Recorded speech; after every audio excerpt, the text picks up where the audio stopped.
saja pertemuan kita pada malam hari ini. Mungkin di sesi berikut kita akan berbincang lagi ke hal-hal lain gitu. Ya. Oke, terima kasih banyak. Tetap semangat.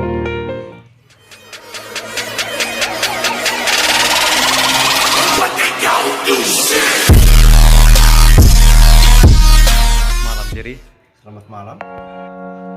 Kita curhat-curhat ya malam ini. Jadi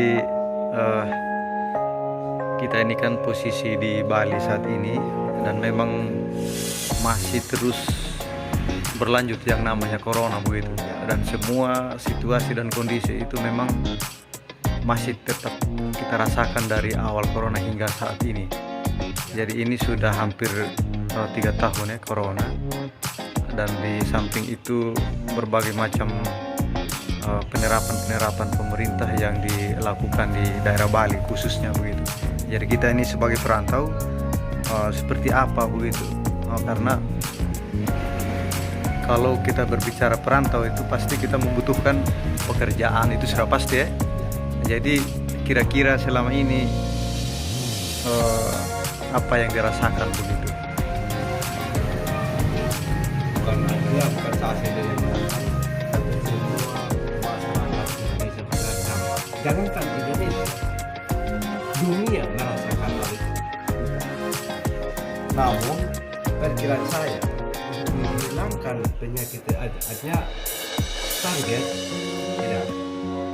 Nah, saya contohin penyakit yang pernah ada, contoh flu. Dan orang-orang dulu mungkin tidak pernah kenal flu. Dan sejak kena apa sampai saat itu kan masih ada. Kira-kira begitu, Pak. Oke, makasih. Artinya yang saya tanyakan ini bagaimana situasi kita di perantau tuh, walaupun yang mencekam begitu buat pribadi kita yang mungkin kehilangan pekerjaan. Lalu seperti apa kita sebagai perantau? Apa cara langkah-langkah apa yang kita lakukan sehingga kita bisa melewati sesuatu yang memang kita rasakan bersama ini, seperti kadang-kadang lebih banyak sekarang itu kan yang pengangguran begitu. Mungkin Bapak Ceri sendiri merasakan itu?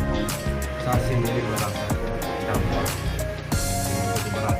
Kalau tidak ada kesabaran itu saya bikin surprise bahkan melakukan hal-hal yang tidak diinginkan sebenarnya, tapi tidak digunakan oleh akun.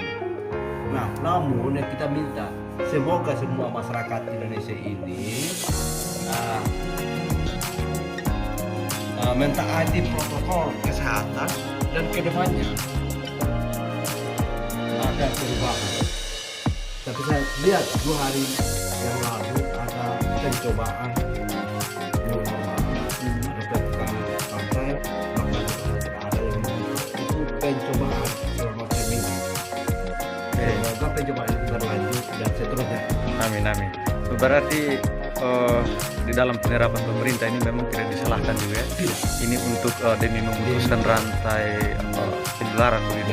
Nah, sehingga kita sebagai perantau ini berdoa betul agar penyebaran virus corona ini cepat berlalu dengan adanya penerapan PPKM seperti contoh yang kita rasakan sekarang. Jadi sehingga ya kalau kita tidak mematuhi protokol kesehatan yang pastinya akan berkepanjangan begitu.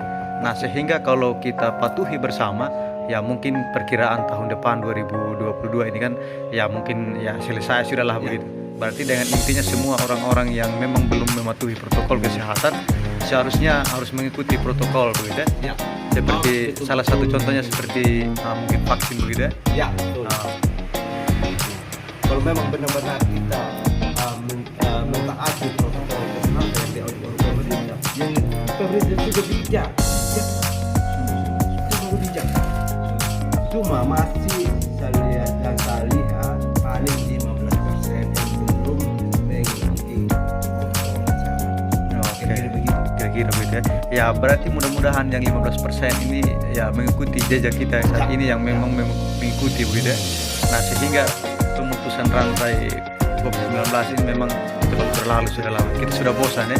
Ya kita mau pensiun dini sudahlah begitu. Oke, terima kasih banyak ya, tetap semangat ya.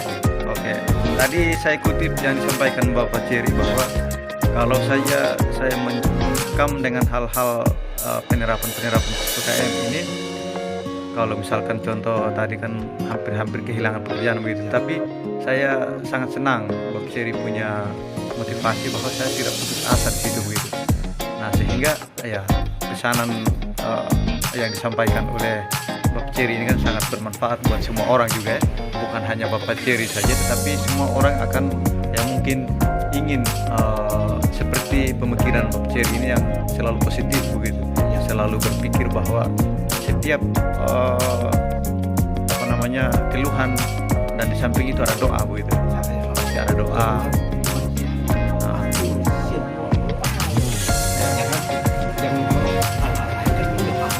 Hal yang beginian. Betul. Kedua, konten itu sebenarnya dia melakukan PPKM bukan mingguan. Sebenarnya itu 5 bulan sebenarnya, tapi dia tidak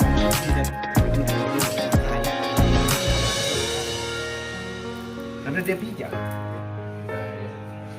Pemerintah itu bijak. Ya, berarti mungkin sekilas itu saja Ya. pertemuan kita pada malam hari ini. Mungkin di sesi berikut kita akan berbincang lagi ke hal-hal lain gitu. Ya. Oke, terima kasih banyak, tetap semangat.